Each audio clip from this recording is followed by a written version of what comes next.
You're going to want to hear this one, guys. Trump just scored a major legal victory, and it could change everything. The Supreme Court just overruled another activist judge who tried to block Trump's America First agenda. In this video, we're breaking down how Trump is reshaping the federal government, battling activist judges, and draining the swamp all at the same time. Let's get into it. Hey guys, welcome back to the channel.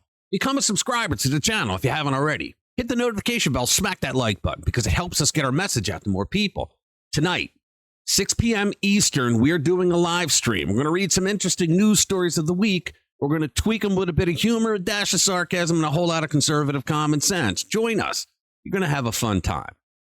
All right, so here's the deal. The Supreme Court just gave a temporary ruling blocking another activist judge, this one appointed by Joe Biden, who tried to shut Trump down from executing his Article 2 presidential authority until the court is better prepared to hear the case.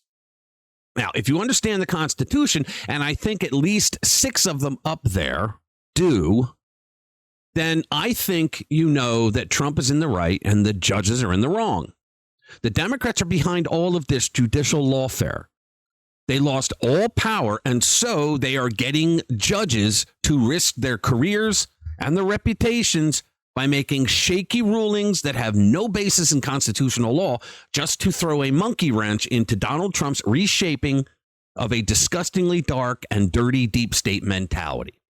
Trump decided to hit pause on foreign aid for 90 days. 3 months.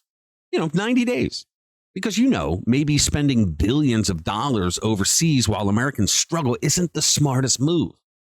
But one of Joe Biden's hand-picked activist judges, Amir Ali, swooped in and shut it down. He unilaterally blocked Trump's decision, claiming it would cause extraordinary harm. I didn't see the extraordinary harm clause in the Constitution. Did you? And harm to who exactly? The American people?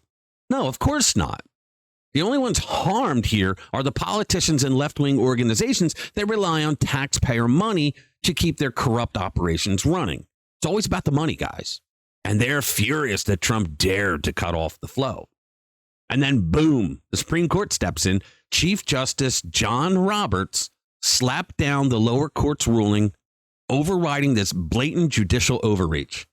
This is a massive shift, guys. For years, liberal judges have treated the Constitution as a suggestion rather than a rule, blocking Trump's policies at every turn. But now, the Supreme Court is making it clear that stops here and now. And here's where it gets a little crazy. The same people crying about threats to democracy are the ones who think that a single judge in a liberal leftist district should have more power than the president of the United States. Guys, nearly 80 million Americans voted for Trump and his America First agenda. But one unelected bureaucrat can just override their choice? 80 million people? Elon Musk said that's not democracy, that's an oligarchy. And he's right.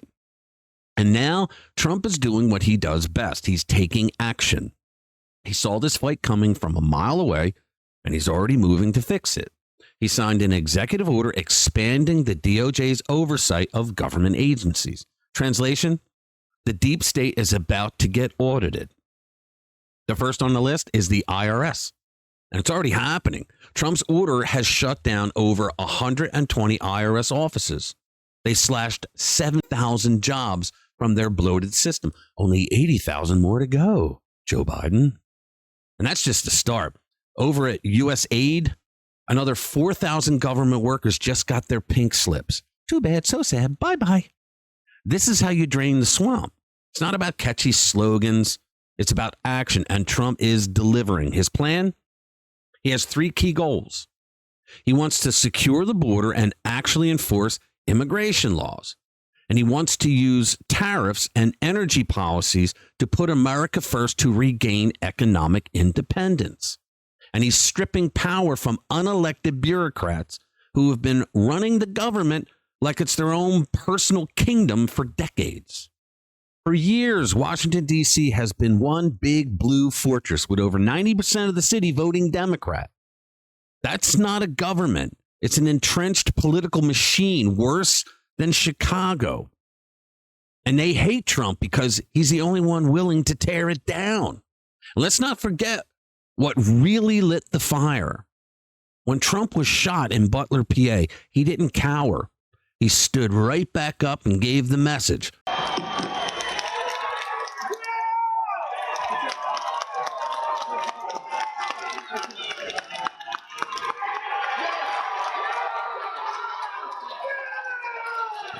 Fight, fight, fight.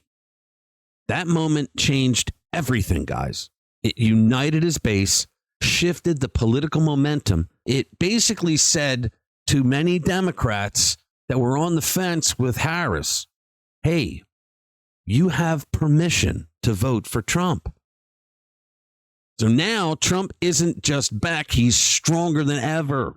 The Supreme Court has his back on allowing a president to govern with the powers vested in him by the Constitution's Article 2. His policies are moving forward, and most Americans are finally realizing what's at stake. This isn't about one ruling or one election. It's about taking back control from the bureaucrats who have been running America into the ground for decades. And here's the reality, guys. The left can cry all they want, but the shift is already happening. The deep state is being dismantled piece by piece, office by office, policy by policy. They never saw this coming, and there's nothing they can do to stop it. All right, thank you for watching. Hit that notification bell if you want to be kept up to date with Trump's latest moves against the deep state. I'll see you in the next one. Spread the word.